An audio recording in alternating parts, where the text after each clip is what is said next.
ஹாய்ங்க, எல்லாருக்குமே வணக்கம். இந்த வீடியோவில் இந்த ரவுண்ட் ஷேப் தான் வந்துட்டு நம்ம எப்படி பண்ணுறது அப்படின்றத பார்க்கலாம். இதில் வந்துட்டு உள்ள பைப்பிங் த்ரெட் கொடுத்து embossed silk thread load filling தான் நான் வந்துட்டு பண்ணியிருக்கேன். ரொம்ப சூப்பராக வந்திருக்கு.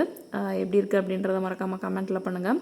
இதில் எப்படி வந்துட்டு நம்ம ஸ்டார்ட் பண்ணணும், எந்த மாதிரி கடைசி வரைக்கும் நம்ம வந்துட்டு மெயின்டைன் பண்ணணுமோ அப்படின்றதெல்லாம் வந்துட்டு நான் சொல்லி கொடுத்துருக்குறேன். த்ரெட்டு லூஸ் ஆகாமல் இருக்க என்ன பண்ணுறது, எந்த மாதிரி பண்ணிங்க அப்படின்னா உங்களுக்கு வந்துட்டு கிளாத்து லூஸ் கொடுக்கும், கிளாத் சுருக்கம் வரும். அந்த மாதிரி சின்னதாக பிகினர்ஸ் என்னென்ன மிஸ்டேக் பண்ணுவீங்களோ அதெல்லாமே சொல்லியிருக்கேன். இதில் த்ரெட் கட்டானா அகைன் நம்ம என்ன பண்ணுறது அப்படின்றது வரைக்கும் எல்லாமே நான் இந்த வீடியோவில் நான் உங்களோட ஷேர் பண்ணியிருக்கேன். ஃபுல் வீடியோ பாருங்கள். வாங்க வீடியோக்குள்ளே போகலாம். இப்போ வந்துட்டு நான் ஆல்ரெடி மேலே ஸ்டிச்சஸ் போடுவோம் இல்லைங்களா, பைப்பிங் த்ரெட்டுக்கு மேலே அந்த ஸ்டிச் நான் போட்டு வச்சிட்டேன். ஏன்னா வீடியோ லென்த்தியாக போகும், உங்களுக்கு எல்லா வீடியோலையும் காமிச்சா இது போர் அடிக்கும் இல்லைங்களா. இப்போது 2 சில்க் த்ரெட் எடுத்துகிட்டு நாட் போட்டுட்டு அயன் த்ரெட் நீடில் எடுத்திருக்கேன் நான். இப்போது இந்த இடத்துலேருந்து நம்ம ஸ்டார்ட் பண்ணுறோன்னு வைங்க, அப்படியே ஸ்லாண்டிங்காக ஸ்டார்ட் பண்ணலாம். ஆப்போசிட்டில் ஒரு லாக் வச்சுட்டு இந்த மாதிரி இதே மாதிரி ஓகேங்களா.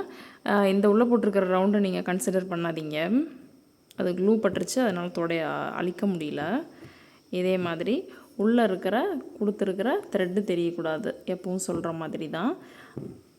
மேலே போகும்போது லாக்கை மேல் பக்கமாக வைங்க, கீழே வரும்போது லாக்கை கீழ் பக்கமாக வைங்க. ஒரு ஸ்டிச்சு, ஒரு லாக் ஸ்டிச், அகைன் கீழே ஒரு ஸ்டிச்சு, ஒரு லாக் ஸ்டிச். சிக்கிடுச்சு அப்படின்னா இந்த மாதிரி ஒரே ஒரு ஸ்டிச் எடுத்து விட்டுட்டு போட்டோம் அப்படின்னா நல்லா வரும். இதே மாதிரி நம்ம போட்டு முடித்ததுக்கப்புறம் த்ரெட்டு வந்துட்டு லூஸாக இருக்கிறதுக்கான காரணம், நம்ம வந்துட்டு லூஸாக த்ரெட்டை மேலே ஹேண்டில் பண்ணிட்டீங்க அப்படின்னா நீங்கள் கழட்டி ஃப்ரேமில் இருந்து கிளாத்தை கழட்டினதுக்கப்புறம் உங்களுக்கு வந்துட்டு பைப்பிங் த்ரெட்டு மேலே கொடுத்துருக்குற இந்த சில்க் த்ரெட்டு உங்களுக்கு லூஸ் ஆகிறதுக்கு நிறைய சான்சஸ் இருக்குது.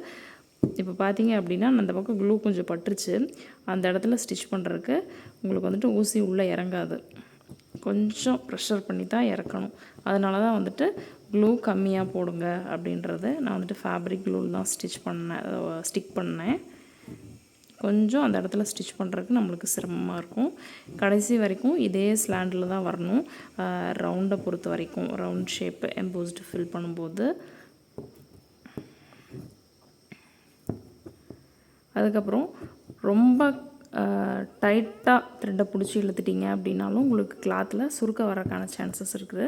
அதுக்கப்புறம் ரொம்ப டைட்டாக இழுத்து பிடிச்சி நீங்கள் அமுக்கி போட்டிங்க அப்படின்னா உங்களுக்கு எம்போசிங் லுக்கே வராது, உள்ளே இருக்கிற பைப்பிங் த்ரெட்டு வந்துட்டு அமுங்கி போயிடும். அதுக்கப்புறம் நீங்கள் அவுட்லைன் வந்துட்டு பீட்லேயும் கொடுக்கலாம், அதே சில்க் த்ரெட்லேயும் கொடுக்கலாம், எப்படினாலும் நீங்கள் கொடுக்கலாம். சரி த்ரெட்டில் கொடுக்கலாம், கட் பீட்டில் கொடுக்கலாம், எந்த மாதிரி உங்களோட நீடுக்கு தகுந்த மாதிரி நீங்கள் கொடுக்கலாம். இப்போ நான் எதுக்கு ரவுண்ட் ஷேப்பு பண்ணி காமிக்கிறேன் அப்படின்னா, நீங்கள் வந்துட்டு ஸ்லீவ்லாம் எங்கேயும் இந்த மாதிரி ரவுண்ட் ஷேப்பில் பண்ண வேண்டியது வந்துச்சு, சென்டராக பண்ணி ஏதாவது ஒர்க் பண்ண வேண்டியது வந்துச்சுன்னா அந்த இடங்களில் இது வந்துட்டு உங்களுக்கு யூஸ் ஆகும். அதனால் சரி ரவுண்ட் ஷேப்லேயும் பண்ணி காமிச்சிடலாம் அப்படின்றத நான் பண்ணி காமிக்கிறேன். அடுத்தது வந்துட்டு பாஸ் ஷேப் வந்துட்டு நான் உங்களுக்கு பண்ணி காமிக்கிறேன். இப்போ தான் நம்மளோட சேனலை ஃபர்ஸ்ட் டைம் பார்க்குறீங்க அப்படின்னா மறக்காமல் நம்மளோட சேனலை சப்ஸ்கிரைப் பண்ணிவிட்டு நம்மளோட ப்ளேலிஸ்ட்டை விசிட் பண்ணுங்கள். கண்டிப்பாக உங்களுக்கு நம்மளோட சேனல் பிடிக்கும். நான் இனிமேல் தான் கற்றுக்க போகிறேன் அப்படின்னா எல்லா வீடியோஸுமே நம்மளோட சேனல்லையே இருக்குது, ஃப்ரீயாக நீங்கள் பார்த்து கற்றுக்கிற அளவுக்கு. நீங்கள் ஒர்க் பண்ண இமேஜை என்னோடய இன்ஸ்டா பேஜில் நீங்கள் ஷேர் பண்ணலாம், உங்களுக்கான டவுட்டை என்கிட்ட கேட்டு நீங்கள் தெரிஞ்சுக்கலாம். இதே ஸ்லாண்டிங்கில் இந்த ரவுண்டு ஃபுல்லாக ஃபினிஷ் பண்ணிட்டு வரணும், அவ்வளோதான். நான் ஓரளவு பாதி ஃபினிஷ் பண்ணிவிட்டு நான் உங்கள்கிட்ட காமிக்கட்டுங்களா. இப்போது எனக்கு வந்துட்டு இந்த இடத்துல த்ரெட்டு கட் ஆயிடுச்சுங்க. இப்போது இந்த இடத்துல த்ரெட் எனக்கு கட் ஆயிடுச்சு. இப்போ என்ன பண்ணணும்னா ஒரு 2-3 ஸ்டிச்சஸை நான் எடுத்து விட்றேன். இப்படி எடுத்து விட்டு கீழே பிடிச்சி இழுத்தீங்கன்னா அதுவாக உங்களுக்கு பிரிஞ்சிட்டு வந்துடும், தெரியுதுங்களா. நம்ம எண்ணாட் போடுற அளவுக்கு கீழே உருவிட்டு அதுக்கப்புறமா நான் என் நாட் போடுற அளவுக்கு கையில் பிடிச்சிக்கிற அளவுக்கு உருவிட்டுனுங்க. உருவிட்டு இந்த மாதிரி வச்சு என் நாட் போட்டு கீழே கட் பண்ணி விட்டுட்டுங்க. நம்ம இதை நாட் போட்டு அகைன் ஸ்டார்ட் பண்ணலாம். இப்போ வந்துட்டு கீழே கட் பண்ணி விட்டுறணுங்க. அந்த எக்ஸஸாக த்ரெட் இருக்கும் இல்லைங்க, அதையே. இது உங்களுக்கு இந்த வீடியோ லாஸ்ட்டில் சொல்லணுன்னு இருந்தேன், அதுக்குள்ளே பிசராச்சு, அதுக்குள்ளே கட் ஆயிடுச்சுங்க. அதனால் நான் இப்போவே சொல்லிடுறேன். நாட் போட்டுட்டு வந்துடணுங்க 2 த்ரெட்டையும் சேர வச்சுட்டு.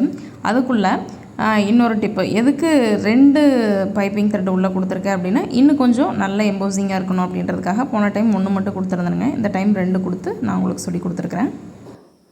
அகைன் நான் மறுபடியும் ஸ்டார்ட் பண்ணுறேனுங்க. எங்கே முடிச்சோமோ அங்கேருந்து அகைன் வந்துட்டு த்ரெட்டை எடுக்க உங்களுக்கு கஷ்டமாக இருக்கும். அந்த இடத்துல கொஞ்சம் லைட்டாக கீழே ஒரு நாட் இருக்குது இல்லைங்களா, அதனால் கொஞ்சம் பொறுமையாக எடுத்துகிட்டு அகைன் நாட் போட்டிட்டு ஸ்டார்ட் பண்ணுங்கள்.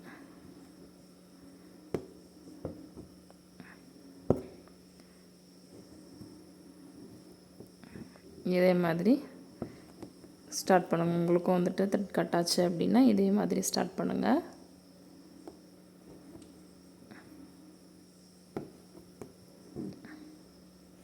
நீங்கள் வந்துட்டு நம்ம மேலே தானே போடுறோம், கீழே எதுக்கு வந்துட்டு நம்ம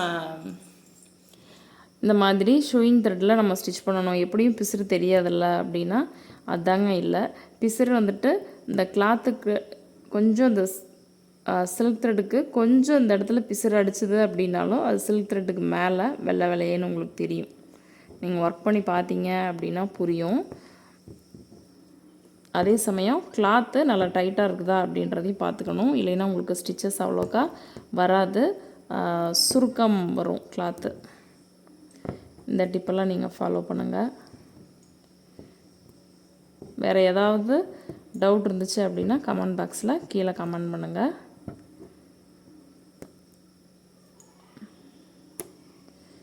இந்த ரவுண்ட் ஷேப்பை பொறுத்த வரையிலும் இதே கிராஸ் கடைசி வரைக்கும் மெயின்டைன் பண்ணணும், அவ்வளோதான்.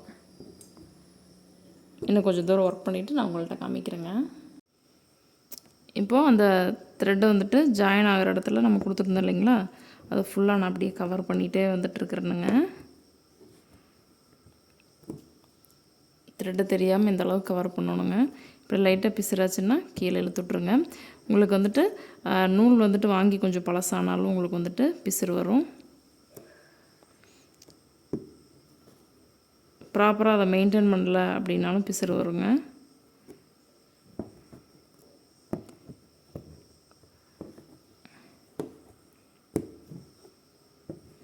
அதுக்கும் நம்மளோட வீடியோஸ் இருக்குது. சில்க் த்ரெட் ஹேண்ட்லிங் டிப்ஸ் அப்படின்னு சொல்லிட்டு ஒரு லாங் வீடியோ கொடுத்துருக்கேங்க. சில்க் த்ரெட் பற்றி ஏதாவது டிப்ஸ் தெரிஞ்சுக்கணும் அப்படின்னா அந்த வீடியோவை நீங்கள் கிளிக் பண்ணி பார்க்கலாம். நான் முடிஞ்ச மேலே ஐ பட்டனில் லிங்க் தரணுங்க. அந்த வீடியோ பார்த்தீங்கன்னா உங்களுக்கு வந்துட்டு இந்த மாதிரிலாம் போடும்போது உங்களுக்கு த்ரெட் கட் ஆகிற ப்ராப்ளம் இருக்காது. நீங்களே கொஞ்சம் பார்த்து ஹேண்டில் பண்ணிக்க தெரிஞ்சுப்பீங்க.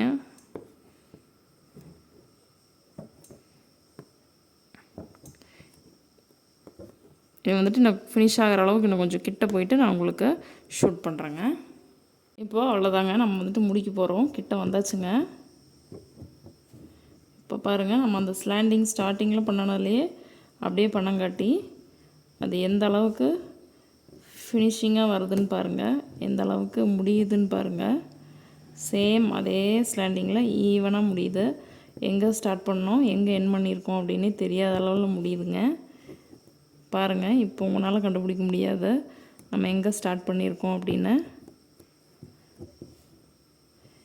இதே மாதிரி முடியணும் அப்படின்னா நான் சொல்கிற டிப்ஸ் எல்லாம் நீங்களும் ஃபாலோ பண்ணி அதே ஸ்லாண்டிங்கில் பண்ணிங்க அப்படின்னா கண்டிப்பாக உங்களுக்கு இதே மாதிரி முடியுங்க.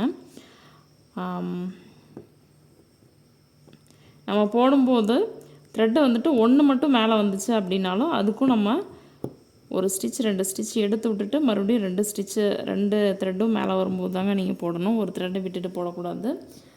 இப்போது ஃபினிஷிங் எப்படி இருக்குதுன்னு பாருங்கள்.